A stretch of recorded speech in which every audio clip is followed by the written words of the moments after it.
Panoorin nyo. Speech ni Amy Marcos sa Kuala Lumpur, Malaysia. Tinawag siya ni Robin na Vice President. Pwede. Panoorin nyo. Pinakikilala ko po sa inyo ang susunod na pangalawang Pangulo ng Pilipinas, Imelda Amy Marcos. Oo na, ito naman. Kulang sa palakpak! Allahu Akbar! Ang gulo-gulo niya! Naku talaga naman! Wala pang bungad lang yan kasi pareho kami ni Vice President Inday Sara na walang talent. Hindi kami marunong kumanta. Nakakahiya po. Talaga naman. Diyos! Maraming salamat. Magandang hapon po sa inyong lahat. Na imbag nga malim kada kayo amin. Sino dito ay ket Ilocano? Ayan, Ilocano met gayem. At maupay, nga kulo, pa inyong nga tanganan, mawaray-waray. Maayong hapon sa inyong lahat. Assalamualaikum, warahmatullah, wabarakatuh. Tuwan-tuwa po ako makapiling kayo at palibhasa nag-English si Robin. It's a great joy and privilege to join you this afternoon. A welcome respite from the travels of politics and the Senate.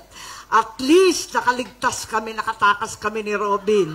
Talaga naman, hindi ako sanay dyan sa Senadong ganyan, paupo-upo. Higit sa lahat, walang humpay na bardagulan. Talaga naman. Bago ang lahat, nais kong batiin, Rosella Bedwa Orbeta. Palakpakan natin, Pangulo Maisog, Kuala Lumpur. Nako, talaga naman, ang titindi. Ang ating pinakamamahal, ang ating Attorney J.V. Hinlo. Huwag kang mainip, kampanya pa more, malapit na. Dr. Richard Mata, huwag mo akong salbugan, ako ang Marites ng Senado ngayon. Attorney Jimmy Bondo, ba't ang dami-dami mong alam? Ang galing niya kumanta, no? Tapos abogado pa, at higit sa lahat, nag-honeymoon pa yan, bagong kasal. Ang Attorney Isabel, alam naman ninyo, baka umalis dito buntis na. Ayan, success. Ay, totoo? Totoo pala. Ayan, bagong Marites, pakikalat. Ayan, bongga. Higit sa lahat, siyempre, ang aking dakilang seatmate, Senator Robin Padilla. Nako, talaga naman, hindi totoo na pogi yan. Super pogi.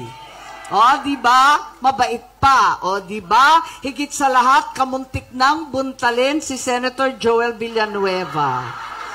Maisog kami talaga. Ako nasigawan ko si Risa Ontiveros. Sorry ha. Pasensya. Hindi ko natiis. Pasensya po, talagang ganyan na. Walang overtime sa Senado. Napagod kami. At higit sa lahat, ang ating pinakamamahal VP, Inday Sara Duterte. Duterte, talaga naman. Na, talaga naman dahil kay Inday. Ibang-iba ang itsura natin ngayong hapon na ito kesa dating pagtambay sa Rotaraya Mall. Pag nakikita ko kayo dun pakalat-kalat lang tayo sa daan. Pero ngayon, nakapilipinyana mula ulo hanggang tiil. Wala akong masabi, ang bongga. Ang gaganda natin lahat, dapat araw-araw ganyan, kahit nagkukuskus ng banyo. Pwede po ba yun? Ang mga dakilang OFW, palakpakan po natin. Bawal ang homesick, andito kaming lahat. Ayan. Talaga naman, tuwan-tuwa akong makapiling kayong lahat.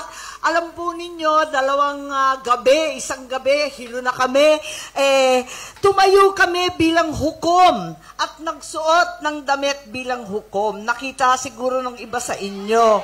Ayan, pero kami, mga pasaway ni Robin, hindi kami nagsuot. Ayaw namin nun, pangit. It's not my color, chos.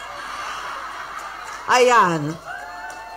Alam po ninyo, ang totoo, tumayo kami, pagkat kaakibat ng kalayaan ang responsibilidad na maging patas at marangal. Napakadaling maghusga ng kasamahan. Napakadali magtututuro sa kapwa. Napakadali pala na nakawin ang kalayaan ng isang matanda at may sakit. Napakadaling magsuot ng kapangyarihan at gamitin ito sa pansariling kapakinabangan. Pero dahil tayo ay malaya, may ilan dyan nagpapakasasa sa yaman at kapangyarihan. Meron din naman kumikilala sa tama.